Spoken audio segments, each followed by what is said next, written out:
기도하겠습니다. 오늘도 좋은 날 허락하시고 하루를 은혜 중에 지나게 하셔서 감사합니다. 두고 온 가정, 섬기는 교회 일터에 보혜사 성령께서 함께 하시고 성령이 임재하셔서 평강 있게 하옵소서. 이 밤 또 우리가 말씀 사사기와 룻기를 공부할 때에 성령의 감동이 임하여 역사하시옵소서. 말씀의 능력으로 세상을 이길 힘을 얻게 하옵소서. 예수님 이름 받들어 기도드렸사옵나이다. 아멘. 사사기 2장. 사사기는 여호수아가 110세에 죽었습니다.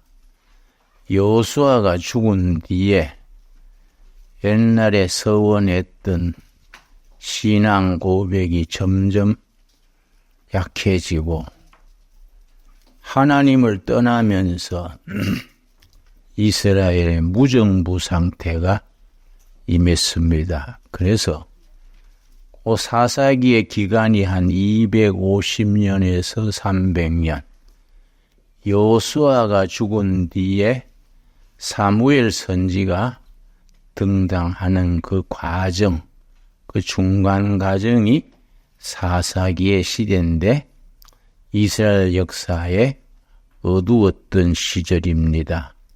자, 사사기 2장 7절 말씀.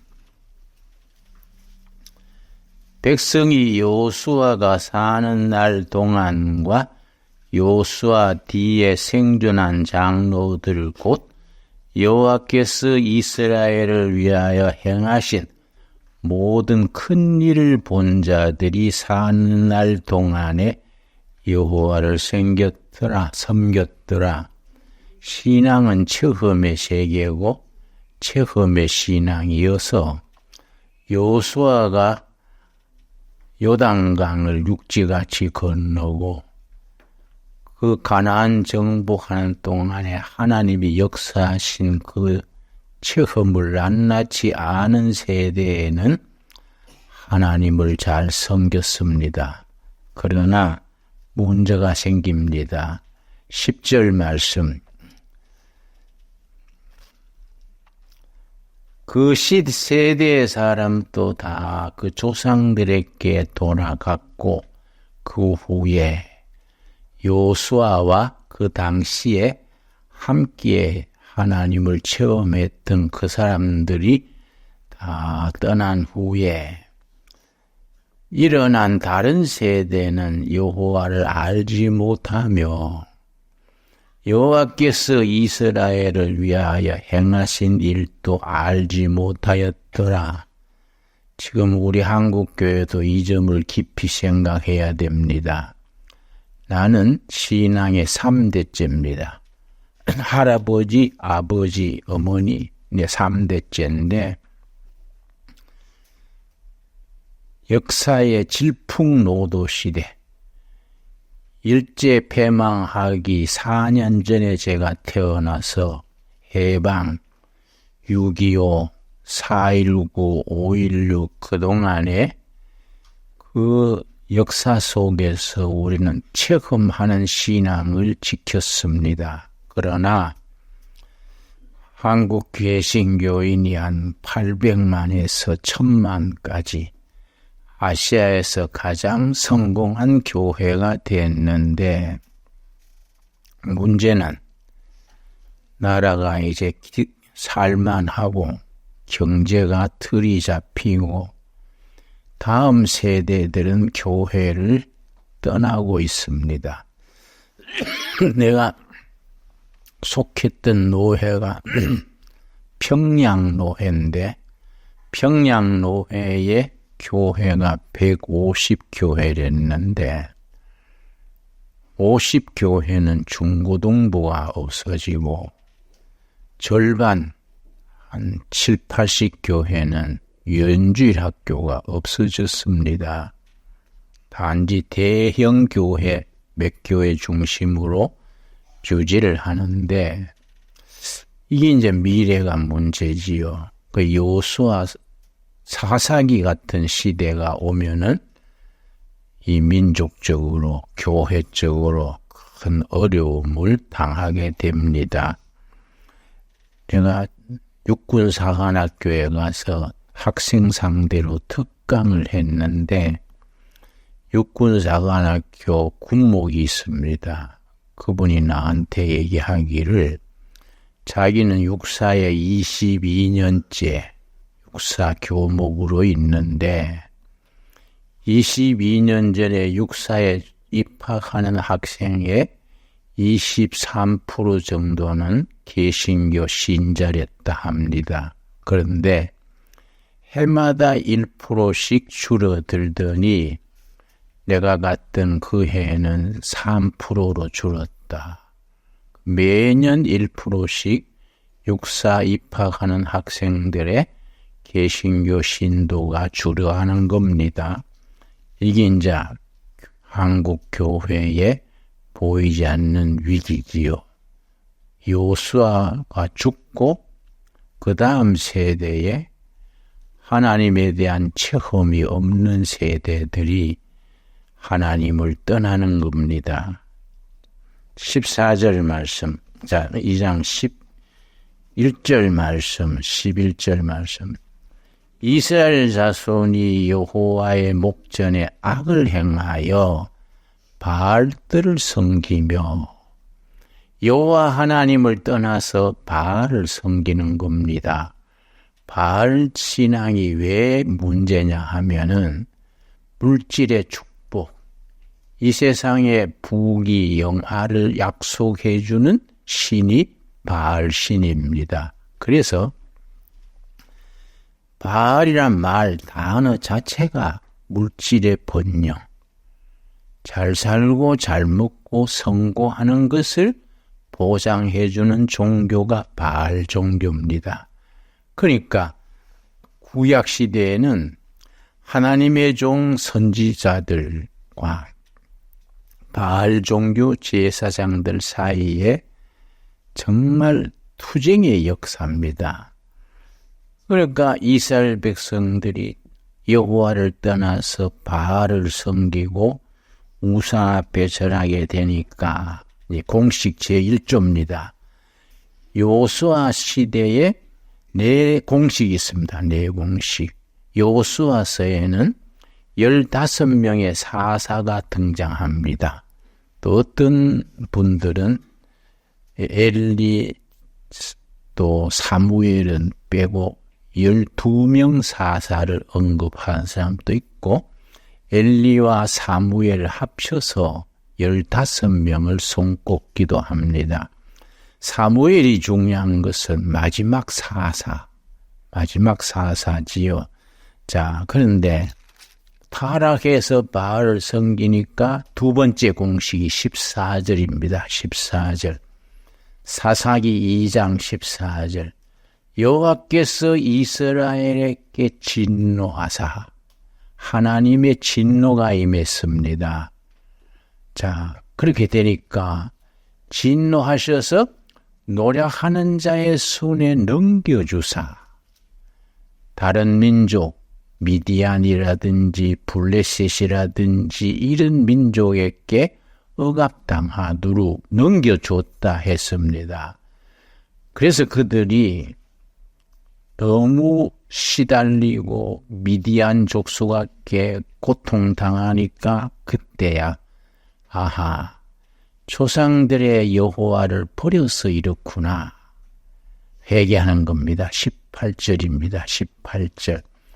여호와께서 그들을 위하여 사사들을 세우실 때에는 그 사사와 함께 하셨고 그 사사가 사는 날 동안에는 여호와께서 그들을 대적의 손에서 구원하셨으니 이는 그들이 대적에게 압박과 괴로움을 함을 받아 슬퍼 부르짖음으로 첫째는 여호와를 떠나 우상 숭배하는 것 첫째.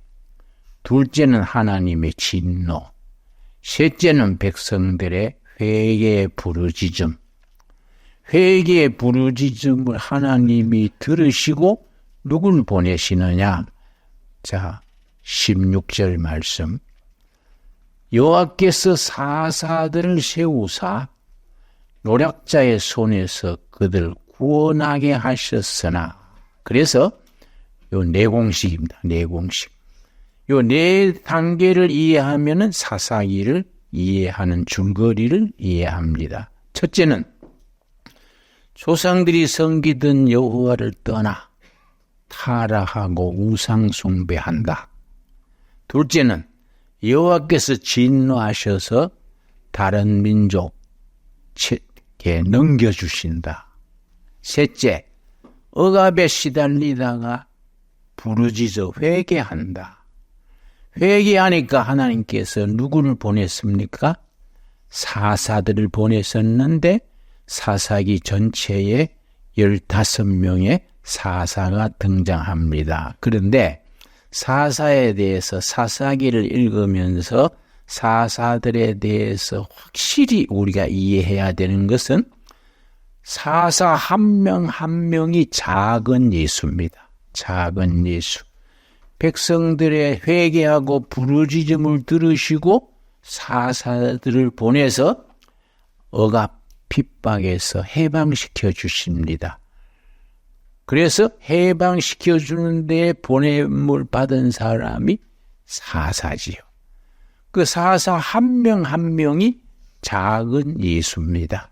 그래서 그걸 인식하고 사사기를 읽으면은 영적으로 얼른 이해가 됩니다. 그래서 가장 기본이 되는 사사 중에 우리 한 사람이 있습니다. 6장 1절 말씀.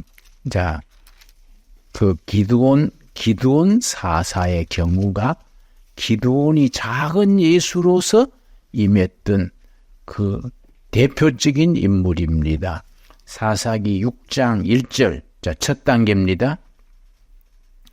이스라엘 자손이 또란 말이 왜 들어있습니까?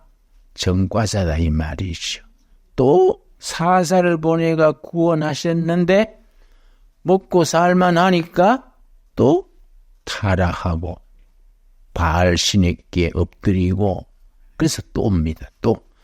또 여호와의 목전에 악을 행하였으므로 여호와께서 7년 동안 그들을 미디안 손에 넘겨주시니 7년간 어느 족속에게 넘겨줬습니까?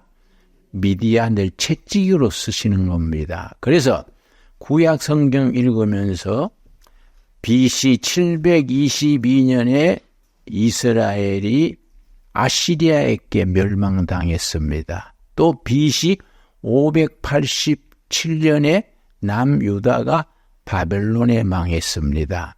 또 사사기 6장에서는 미디안에 7년간 넘겨줬습니다. 그러면 아시리아가 강해서 이스라엘이 망한 게 아니다. 바벨론이 강해서 예루살렘이 함락된 게 아니다. 미디안이 강해서 7년간 압박한 게 아니다. 여호와 하나님을 떠났기 때문에 채찍으로 쓰셨다. 여기 성경의 바른 이해입니다. 하나님이 채찍으로 아시아를 쓰시고 바벨론을 쓰시고 미디안을 쓰셨다. 자, 그래서 6장 1절 이스라엘 자손이 또 여호와의 목전에서 악을 행하였으므로 여호와께서 7년 동안 그들을 미디안의 손에 넘겨주시니 이번에 백성이 뭐 할 차례입니까? 6절입니다. 6절. 두 번째 단계지요. 이스라엘이 미디안으로 말미암아 궁핍함이 심한지라 이에 이스라엘 자손이 여호와께 뭡니까? 부르짖는 신앙입니다. 부르짖는 신앙. 그래서 우리가 갑자기 몸에 불치병이 걸렸다. 집안에 갑자기 무슨 우환이 생겼다. 경제가 부도가 났다. 이럴 때 아이고 서로 부부가 쳐다보고 당신 때문에 그렇다. 서로 탓하고 그러지 말고 우리가 하나님께 부르짖으라고 이런 하나님이 우리를 매로 치시는구나. 그러면 그 다음에 우리가 해야 될 일은 뭡니까? 회개하고 부르짖으면은 그 부르짖음을 들으시고 하나님께서 손을 펴시는 겁니다. 자, 그래서 8절입니다. 6장 8절. 여호와께서 이스라엘 자손에게 한 선지자를 보내시니 그가 그들에게 이르되 여호와께서 이같이 말씀하시기를. 그 선지자가 사사지요. 사사. 이번엔 누구를 보냈겠습니까? 12절입니다. 6장 12절. 여호와의 사자가 기드온에게 나타나 이르되 큰 용사여 여호와께서 너와 함께 계시도다. 기드온이 미디안이 곡식 길러가지고 추수 때가 되면은 갈거지 할 때 미디안이 쳐들어와가지고 1년간 농사 짓는 걸 싹 다 베가 버리는 겁니다. 그러니까 그게 7년을 그렇게 하니 얼마나 힘들었겠습니까? 그래서 기드온이 미디안이 쳐들어오기 전에 먼저 곡식을 베다가 굴 속에서 타작을 합니다. 안 보이는 데서. 타작을 하고 있는 자리에 하나님이 부르십니다. 여기 이제 성경의 공식인데 성경에 많은 인재들이 등장하는데 뭔가 자기 일에 열심히 하는 사람을 하나님이 부르셨지 놀고 있는 사람, 게으른 사람 절대 부른 적이 한 건도 없습니다. 베드로는 고기 잡을 때, 기드온은 타작할 때, 아모스는 가수원, 무화과 가수원에서 일할 때, 일하고 있는 현장에서 그를 부르시는 겁니다. 그래서 성경에서 하나님이 제일 싫어하시는 인간성 두 가지입니다. 교만과 게으름.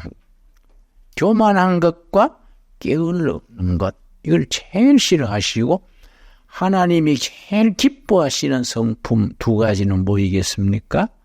예, 겸손이요. 겸손. 겸손하고 순종하는 것. 이 두 가지가 이제 하나님이 제일 기뻐하시는 거이지요. 그런데 14절 말씀, 6장 14절. 여호와께서 그를 향하여 이르시되 너는 가서 이 너의 힘으로 이스라엘을 미디안의 손에서 구원하라.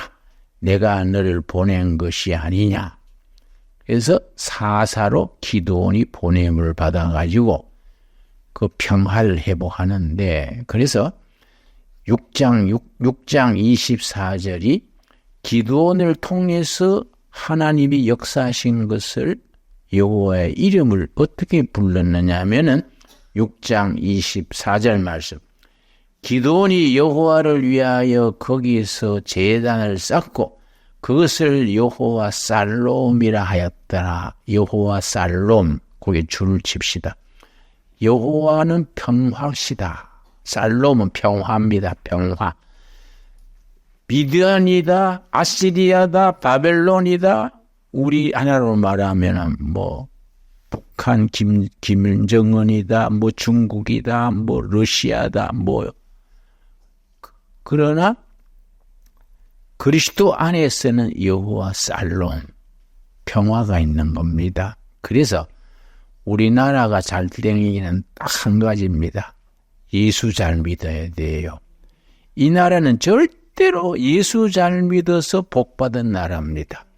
그런데 예수 잘 믿고 교회가 부흥하고 해외 선교사를 많이 보내고 그 신앙을 우리가 사사시대 이스라엘 백성처럼 그 신앙에서 벗어나면은 이 땅에 재난이 임하는 거이지요. 하나님의 채찍이 임하는 거이지요.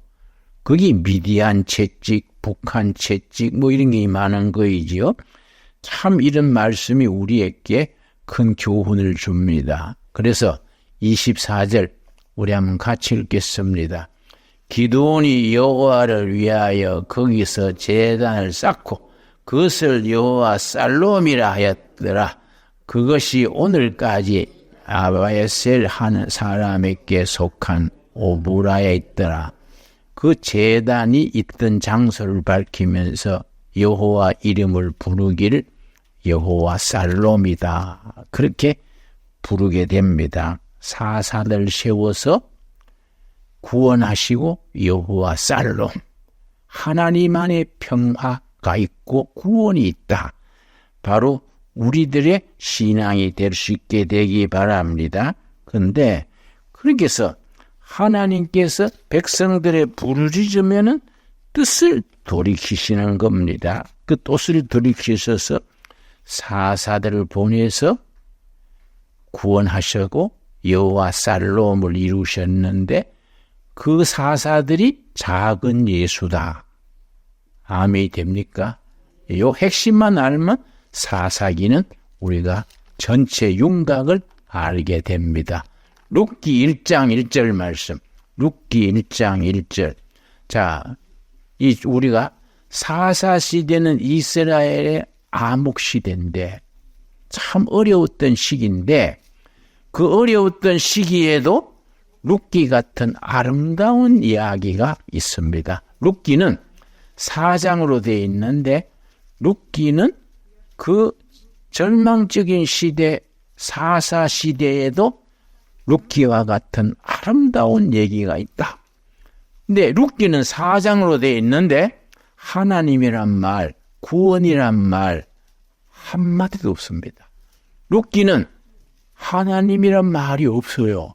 그냥 단편소설처럼 이야기로 되어 있습니다. 그런데 그 하나님이란 말이 없는데 구원 역사가 그 속에 들어있는 겁니다.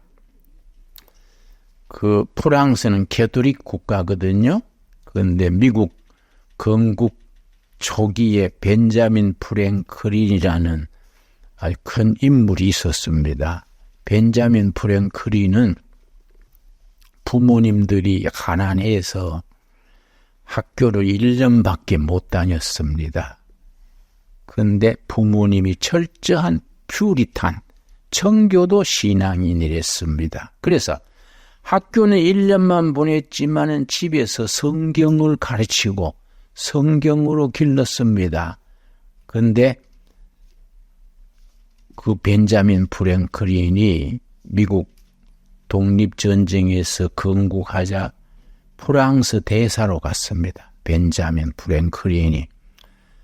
그런데 하루는 지식인 모임에 갔더니 지식인들이 한 20명 모여가지고 번갈아 가면서 성경을 모욕하는 것.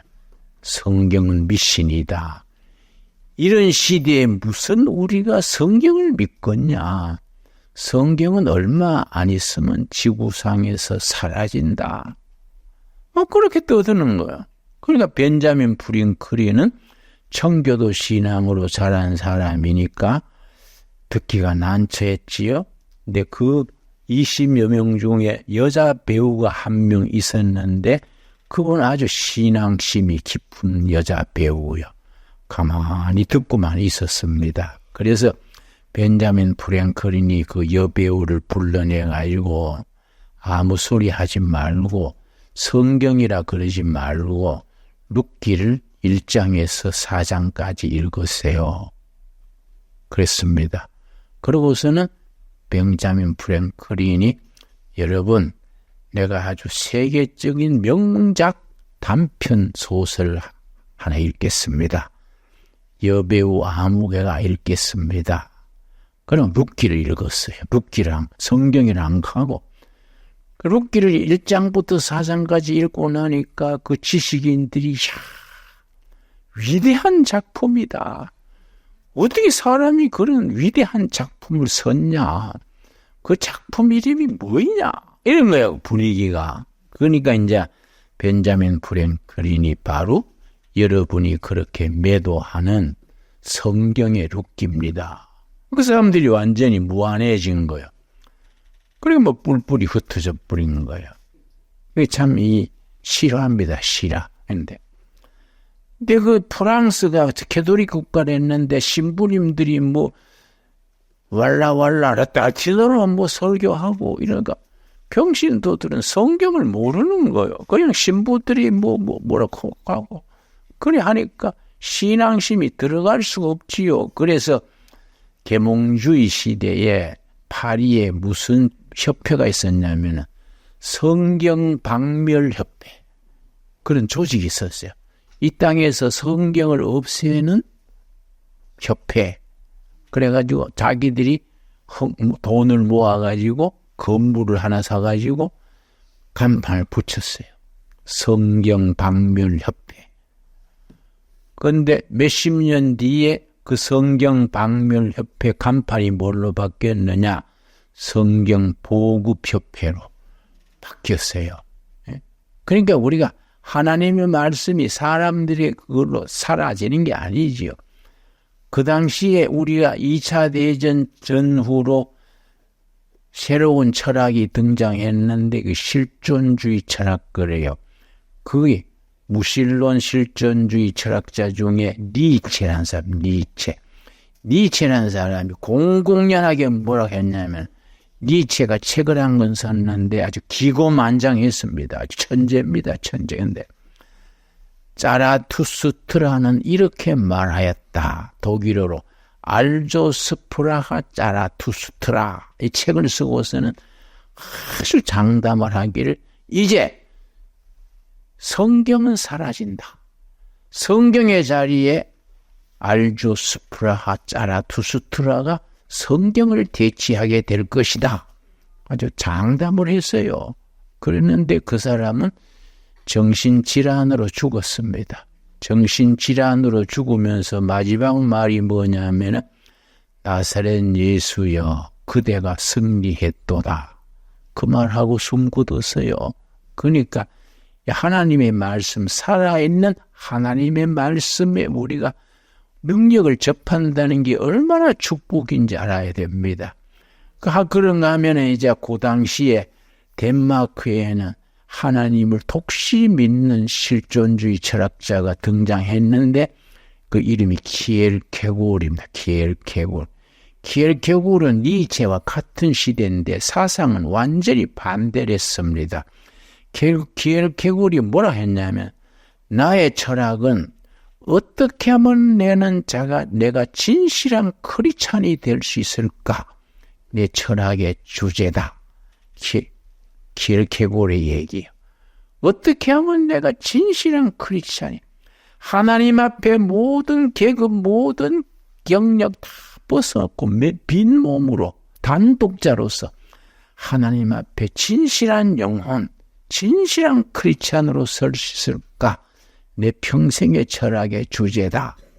그렇게 얘기를 했습니다. 그래 그 시대의 흐름이 기독교를 반대하는 사람, 하나님을 찬양하는 사람 둘로 갈라져서 이렇게 부딪혔는데 우리가 꾸준히 하나님을 찾는 그 영적 회복이 일어난 거이지요. 그러니까 그때 이제 키엘케골과 같은 시기에 목사가 한 사람 등장했는데 그게 덴마크의 꾸룬두비라는 목사예요. 꾸룬두비. 그런데 키엘케골은 그 앞에 코펜하겐 대학이 우리나라로 말하면 서울대학이요. 수석 졸업했고 꾸룬두비는 그 다음에 수석 졸업했던 완전히 영재지요. 그런데 그 꾸룬두비가 목사 시험치인데 설교가 있습니다. 설교. 10분간 설교하는 거예요. 근데 꾸룬두비가 시험관들 앞에서 설교 제목을 뭘 택했냐면 덴마크 목사들이여 회개하라. 이게 목사 시험의 설교 제목이요. 그러니까 그 시험관들이 듣고 개시하고 떨어뜨려 버렸어요. 목사 시험에 떨어졌어요. 그래가지고 발령을 그냥 국교를 했으니까 루터교 국교를 했으니까 발령을 내기를 저 덴마크엔 섬이 많습니다. 섬에 아주 조그만한 교회로 발령을 냈습니다. 그러니까 목사 고시는 떨어지고 저 섬에 발령 나가지고 얼마나 한심했겠습니까? 고민하다가 신경쇠약이 걸렸어요. 그래서 하루는 목사관에서 막 사탄아 물러가라 하고 막 밤중에 소리 지르니까 교회 관리인이 놀래가지고 가보니까 이 구른드비가 자기 손목을 잡고 뱀이야 뱀, 사탄이 뱀이다. 자기 손목 잡고 뱀이야 뱀, 물러가라 이라는 거예요. 완전히 정신 장난이 된 거죠. 사람 버리게 됐는데 42세에 성령 체험했어. 성령의 임재 너무 절박하니까 부르짖을 거 아닙니까? 하나님, 내 인생이 이걸로 내가 끝나가 되겠습니까? 나를 불쌍히 여겨 주십시오. 기도하는 중에 성령이 임재했어. 그래야 성령 받고 너무 감격해가지고 눈물로 막 감사드렸는데 그때부터 설교가 달라지는 거예요. 그 사회가 영적 체험을 하고 난 뒤에 자기가 만난 하나님을 전하니까 교인들이 변하는 거예요. 교인들이. 그래 소문이 나니까 덴마크 왕실교회 목사로 초빙받아 갔어요. 그래서 그때부터 그때가 나이 47세예요. 그때부터 덴마크를 변화시키는 큰 사자후를 토한 거지요. 그래서 구른드비 목사의 설교를 듣고 성경으로 교육을 시켜야 되겠다. 그래서 덴마크 국민학교, 그게 이제 초등학교 교사 하다가 너무 관제 초등학교가 막 죽은 교육이라. 그래서 너무 실망해서 교사직을 사표내고 탐광의 임무로 방황하다가 구른드비 목사의 혼을 깨우는 설교를 듣고 이 사람이 말씀으로 교육을 시켜야겠구나. 본래 교사 출신이니까. 그 학교를 어디 세웠냐면 시골에 물레방앗간, 그냥 멈춰있는 물레방앗간을 하나 얻어가지고 덴마크 국민학교 세워가지고 기도했어요. 하나님, 첫 개학날 15명만 보내주십시오. 시골에 물방앗간에 학교가 그렇게 오겠습니까? 개학날이 됐는데 학생이 3명밖에 안 왔어. 3명밖에. 그래서 3명밖에 안 왔으니까 자기는 15명 기도했는데 12명이 모자리지 않습니까? 그래서 그 물레방앗간 뒤에 큰 버드나무가 있어가지고 버드나무 밑에서 개학식 될 때까지 기도한 거예요. 하나님, 15명 보내달라 했는데 3명이 뭡니까? 15명. 그걸 계속 그 얘기 한 거예요. 기도하기로 쓰는데 마차가 오던게 마차가. 뭔 마차가 보니까 이웃 마을의 청년들이 12명이 학교 입학하러 오는 거예요. 교장 선생님 오다가 마차 바퀴가 빠져가지고 늦게 와서 죄송합니다. 그 15명이 된 거예요. 그 15명 기도 응답으로 막 혼을 기울여가지고 교육을 한 거예요. 한 명 한 명 위해서 기도하고, 그리고 성경 가르치고, 덴마크는 말씀으로 깨어날 수 있다 막 가르치고, 그들의 혼을 깨운 거예요. 그 애들이 1년 만인가 졸업을 했는데, 가는 곳마다 자기가 배운 것을 되풀이해가지고, 그게 덴마크 부흥의 기초입니다. 기초. 그러니까 한 사람의 영혼이 깨어나면은 그 열매로 역사가 일어나는 거예요. 그렇지요? 그런데 그 사람이 초등학교 교사하다가 사표 내고 세상 방황한 지 10몇 년, 거의 20년 방황하던 사람인데 무슨 박사다, 석사다 그런 거 아니잖아요. 응?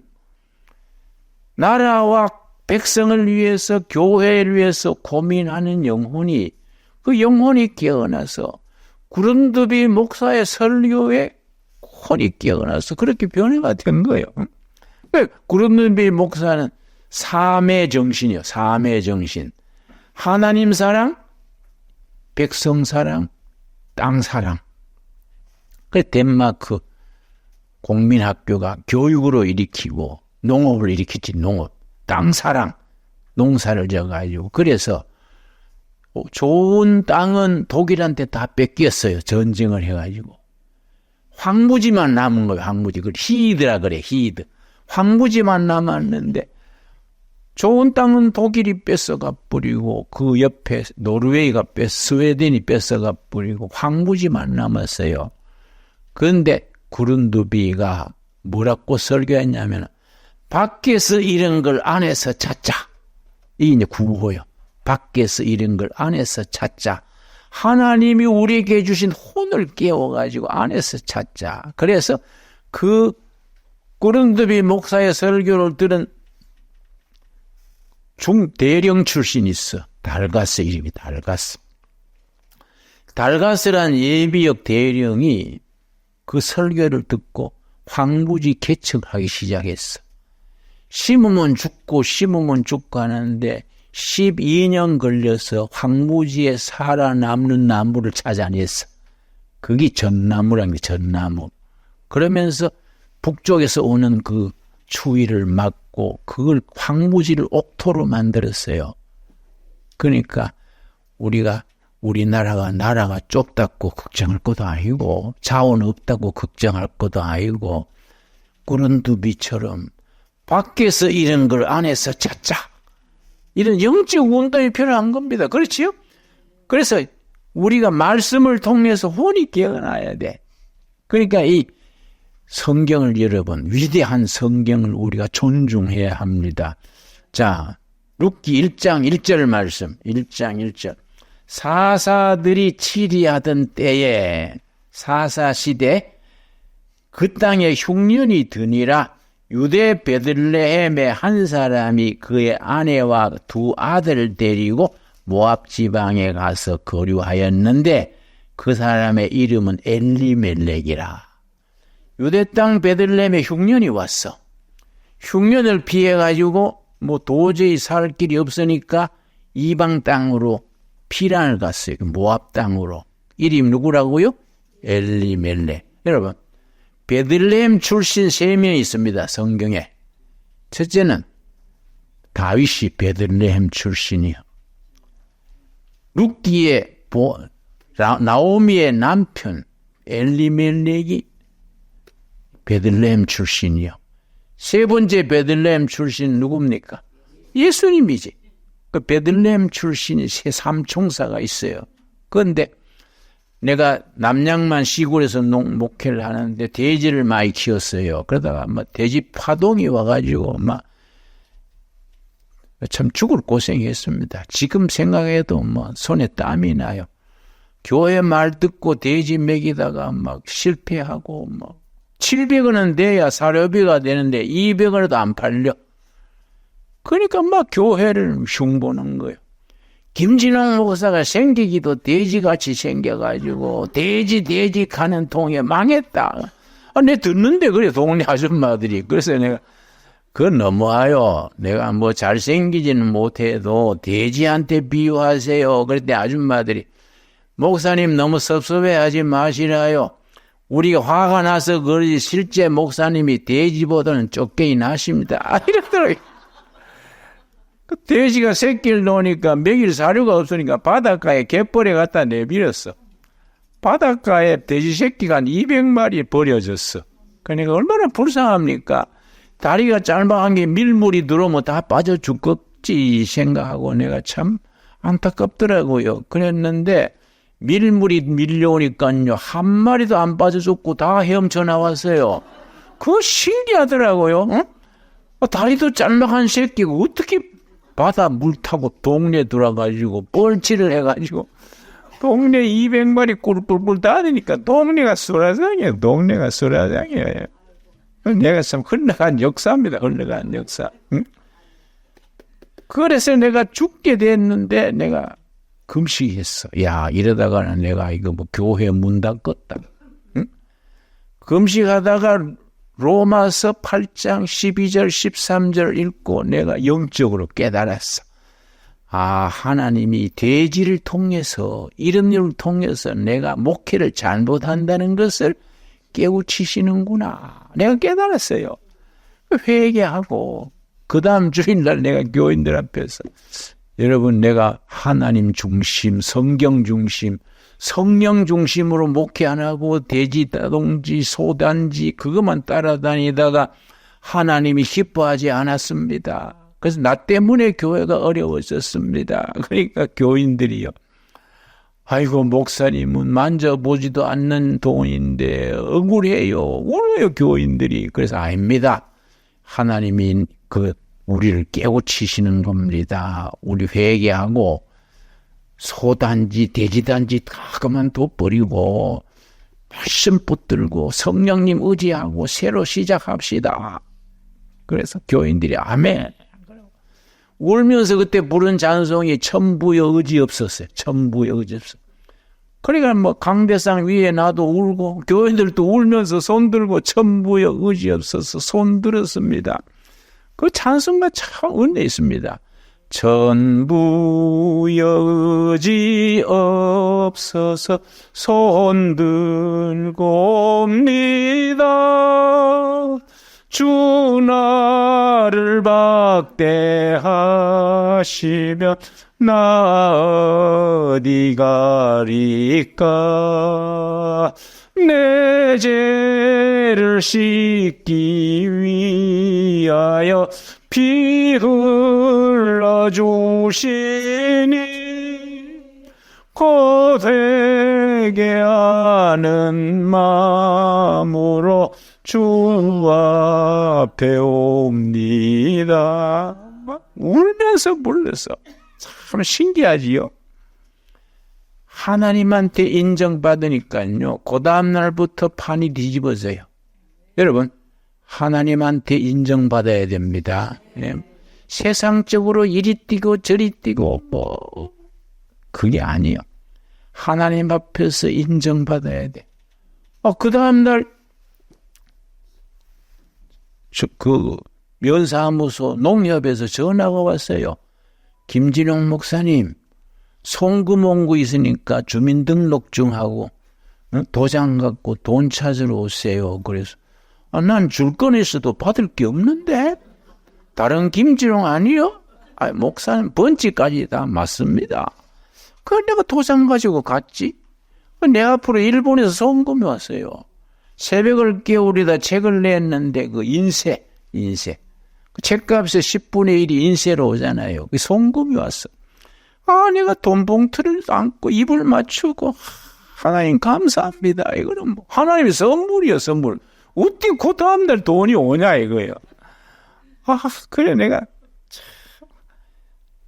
우리 신앙은 그런 체험이에요. 신앙의 체험. 부르짖어서 그래서 사사기 시대 백성들이 미디안에게 결혼당하고 블레셋에 짓밟히고 그럴 때 회개하고 부르짖었으므로 하나님이 누구를 보냈습니까? 사사. 그 사사가 바로 예수님이다. 예수님. 작은 예수다 이게야.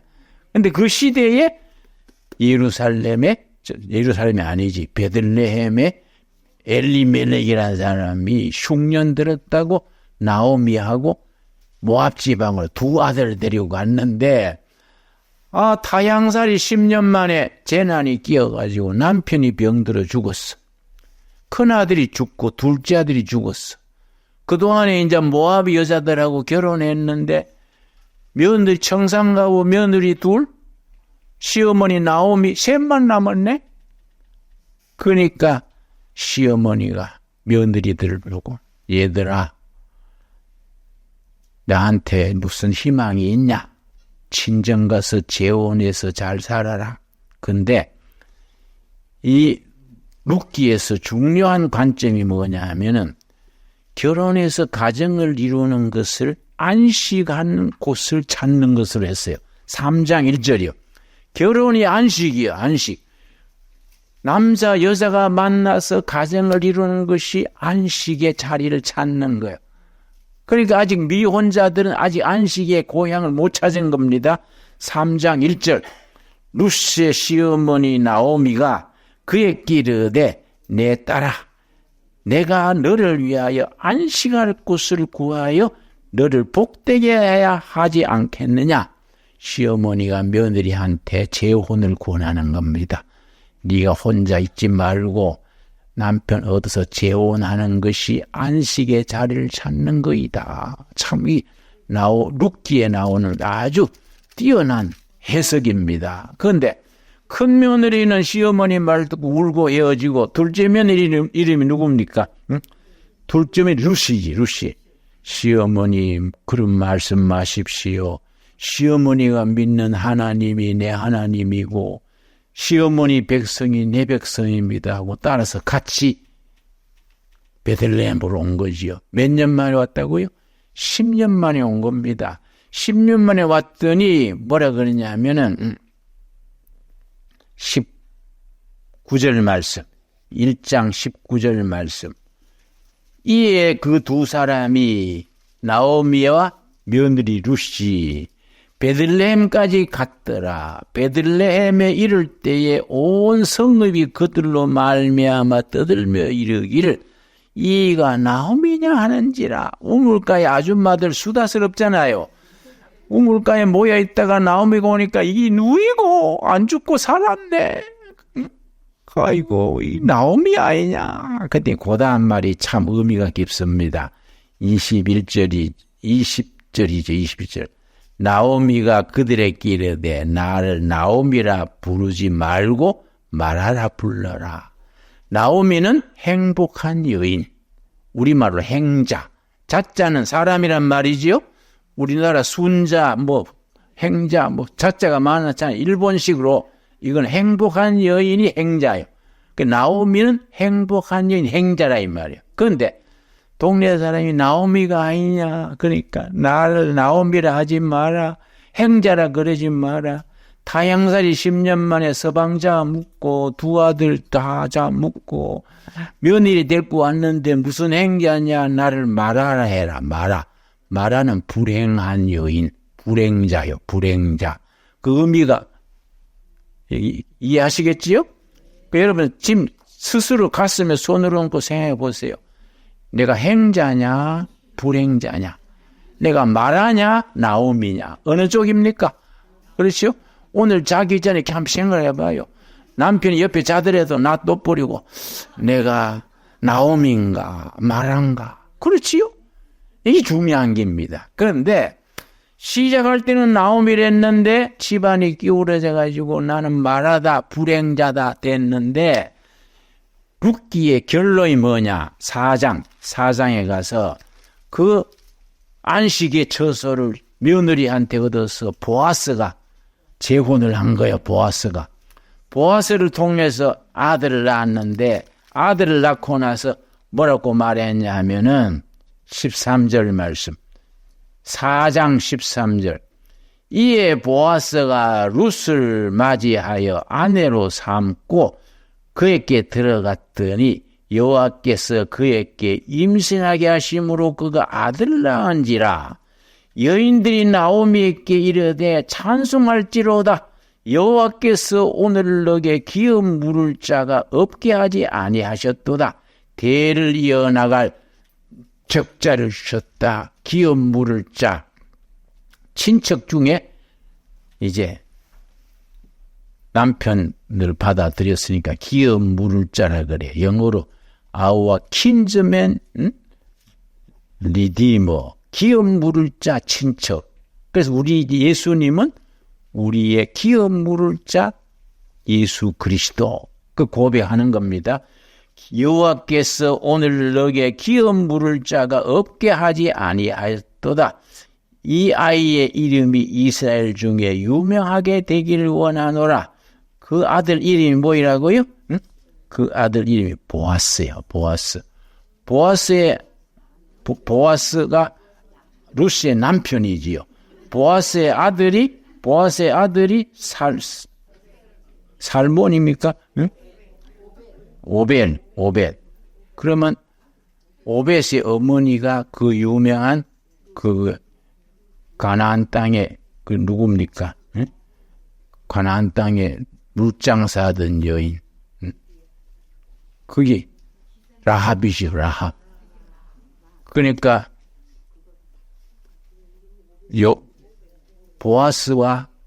보아스의 아버지, 응?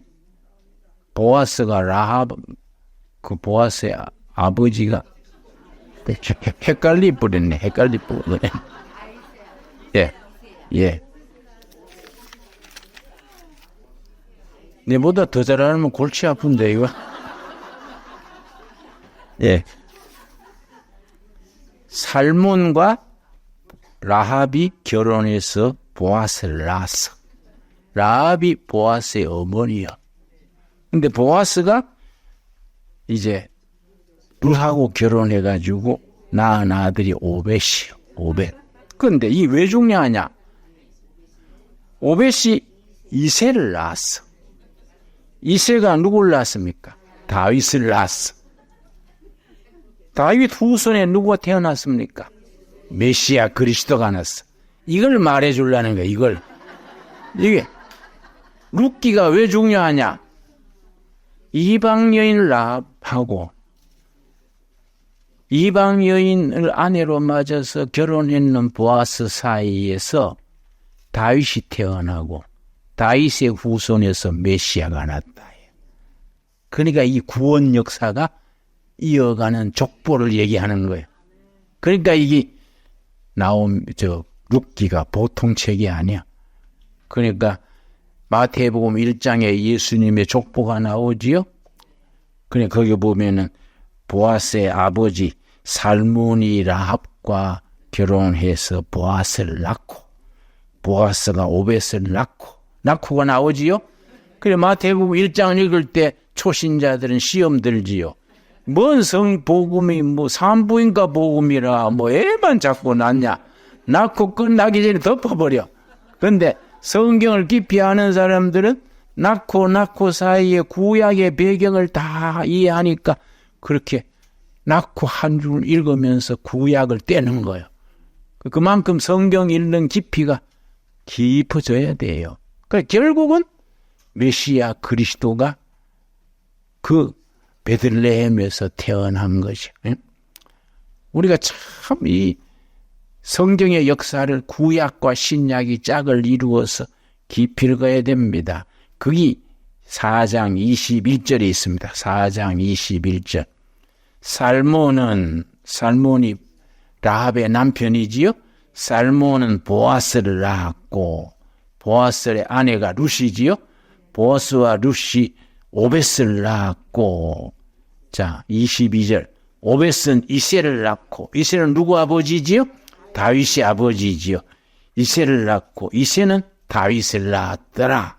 이게 쭉 내려가면 다윗은 메시아 그리스도가 그 족보에서 태어났더라. 이해가 갔습니까?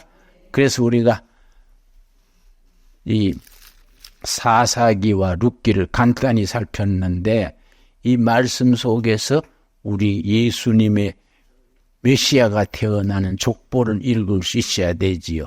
그래서 말씀이 우리 가슴 속에 은혜의 말씀으로 딱 뿌리 내리게 되기 바랍니다. 기도하겠습니다. 하나님 감사합니다. 오늘 또 복된 날 허락하시고 우리가 성도의 교제 중에서 복된 날을 이루게 하셔서 감사합니다. 우리가 나오미가 되게 하시고 마라가 되지 않도록 성령님이 이끌어 주옵소서. 행복한 사람들이 되게 하시고 불행한 사람들이 되지 않도록 우리 구주 예수님을 통하여 우리 마라가 아니라 나오미가 되도록 역사하여 주시옵소서.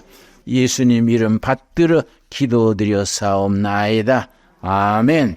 하늘에 계신 우리 아버지여, 이름이 거룩히 여김을 받으시오며 나라의 마옵시며 뜻이 하늘에서 이룬 것 같이 땅에서도 이루어지이다.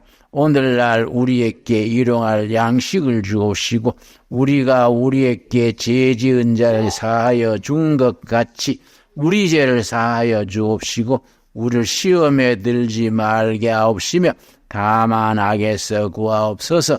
나라와 건세와 영광이 아버지께 영원히 있사옵나이다. 아멘. 감사합니다. 좋은 밤 됩시다.